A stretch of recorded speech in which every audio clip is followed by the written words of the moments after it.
Chosen solitude. The strength behind standing alone.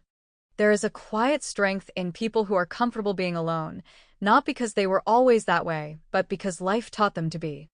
This is not the loneliness that comes from being excluded or abandoned.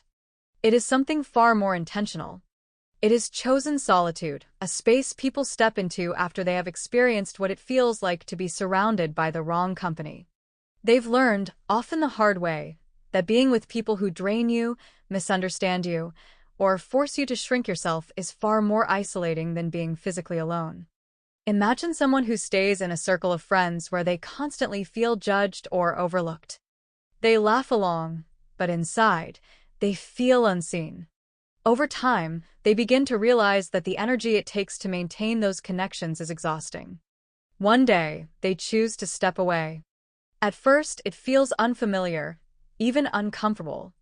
But slowly, something shifts. In the quiet, they rediscover their own voice. They start enjoying their own company. And what once felt like emptiness begins to feel like peace. That's the difference. Silence is no longer heavy. It becomes healing.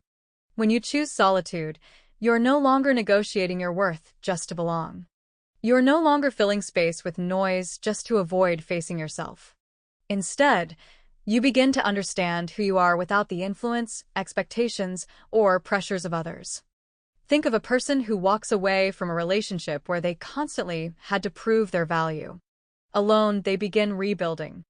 They pick up hobbies they once loved, spend time reflecting, and set new boundaries. In that solitude, they grow stronger, not bitter, but wiser. Now, when they choose to let someone into their life, it is no longer out of need, but out of alignment. The metaphor of the stag is powerful. A stag does not need a herd to validate its identity. It stands grounded in what it is, strong, aware, self-contained. In the same way, people who have embraced solitude no longer rely on external approval to feel whole. They understand themselves deeply, and that self-awareness becomes their anchor. And the crown? It doesn't need witnesses to exist. Its value is not determined by how many people admire it. In the same way, your worth does not increase or decrease based on who is around you. It is inherent. It is already yours. This way of living doesn't mean rejecting connection. It means raising your standards for it. It means understanding that your peace is too valuable to trade for shallow relationships or constant noise. You begin to choose people who add to your life, not those you must constantly adjust yourself for. In the end, those who are comfortable alone are not empty, they are full.